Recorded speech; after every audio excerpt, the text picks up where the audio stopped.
Welcome to The Energy Says. I'm Jane Sohn, and each week we're decoding the unseen, aligning with our highest timeline, and learning to trust what the energy is trying to tell us. Let's get into it.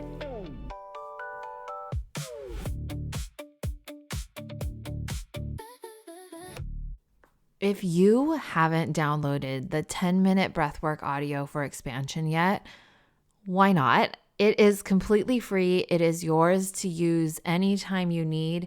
And the fact that you can download it and have it in your pocket, whether or not you have service, is a game changer. People love using this audio all the time to start their mornings, to really tune into how they're feeling and kickstart their day. So if you have not grabbed it yet, I will drop the link in the show notes. Hop on over there, grab it, give it a try, and then let me know what you think. Okay, let's get started on today's episode. I thought I would go into how I got started on this journey in the first place because so many people are new here. They don't really know my backstory. And I thought it would just give you a better idea of why you're even attracted to this work in the first place. Because I'm telling you, where I started from, I didn't even know what breath work was. I didn't know what energy work was. I didn't know what any of it was. I just knew that there was something calling me from deep within. And so probably almost 16 years ago now, I was working my first job out of undergrad and I was completely exhausted. I was working crazy hours. At the time, I had so much inside me that just needed people's approval. And so the fact that I was getting recognized for my hard work and how good I was at what I did, I was working in public accounting at the time. I kind of felt like I had to keep going.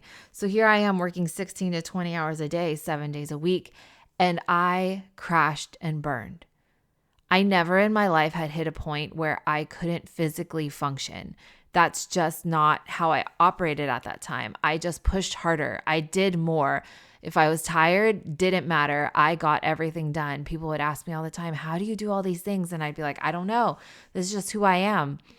And so when I hit that wall, when I physically could not do anything anymore, and I'm talking one time at work, I had to pick a random 10 lines from a spreadsheet, right? Pick 10 random lines. I feel like my 3-year-old daughter could do that. I physically had my hand on the mouse. I remember this so vividly. My hand's on the mouse. I'm staring at my laptop.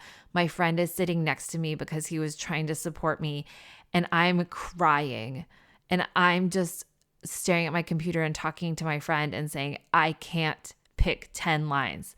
I can't explain why I can't pick 10 lines, but I physically cannot even click 10 lines. And I just felt so mortified and also petrified at what was happening to me. It just didn't make sense. I was always the one who pushed through.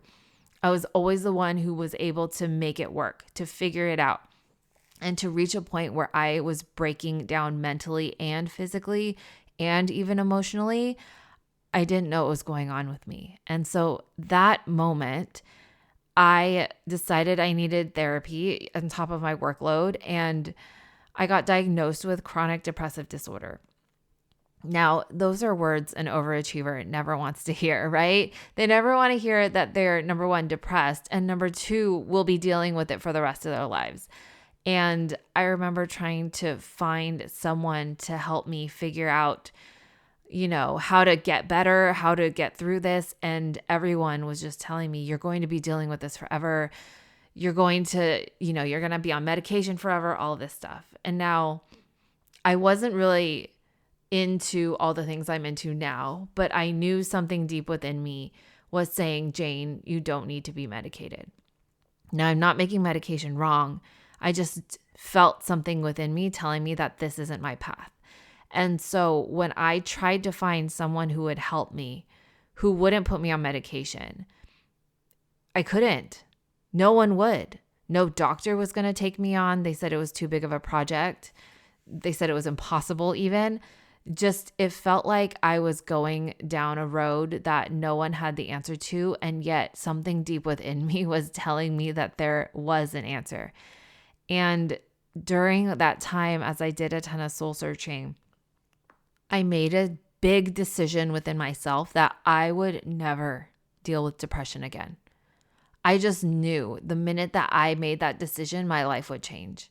And I still remember the moment I made that decision because I was sitting in my car. I had just had dinner with this family. I was connected to them because of my brother, and my brother was thinking maybe this would be a good place for me to meet this woman because she was also suffering from depression. And so as I met with her, she had a child. She just had like a newborn, and she was struggling to even do normal daily tasks. And she looked at me and she just said, yeah, this is going to be the rest of your life. And I remember getting into my car after having dinner with them at their house and trying to, what I thought would be like a helpful conversation really just felt like the worst conversation I could have ever had. So I'm sitting in my car crying, bawling my eyes out. And that was the moment I said to myself, that will not be me. I will figure it out. I don't care what it takes. I'm not going to be living like this forever. And so as my journey started to unfold, I really started to learn about what even is the root cause of depression, why I was there in the first place, because I didn't even have a reason for it. I couldn't explain it to anyone. It felt like I had no reason to be feeling this way, and yet I did, and that brought on more shame. And when I started to unpack it, breathwork just kind of fell in my lap. I had one session with my mentor, and it wasn't even a thing. Like, I just was open to trying new things. I thought, why not? I gave it a try. I didn't know what I felt, but I felt different, and I couldn't explain it in words. And then she wasn't even trying to sell anything, but she just said, someone asked her a question. She's like, oh, well, I mean, I have like a certification course. I signed up for that thing. My intuition said, this is what you need to do. I even asked my intuition. I said, okay, if this is for me, if I'm meant to do this facilitator training, even though I've only done one breathwork session in my life now, and I don't know what this is, then show me a dollar bill, because I never carry cash. And I have not seen a dollar bill probably in over a year. So that day goes by, and I asked for it within 24 hours. I did not get any sign at all. So the 23rd hour is nearing, and I'm just about to say, okay, it's not for me. I'm just going to move on with my life. And I turn on the TV while I'm folding laundry, and across the screen was this giant dollar bill. It was a TJ Maxx commercial that I have never seen again in my life, but I will not forget it because I saw that and my body just froze because I knew that was it. And that was the moment I decided, okay, I don't know what I'm doing. I don't know why I'm doing it, but here I am. I'm going to sign up for this breathwork facilitator training. And let me tell you, that led me on the journey of a lifetime, the journey I'm still on. But I wouldn't be here today on this podcast talking to you unless I went through everything that I went through.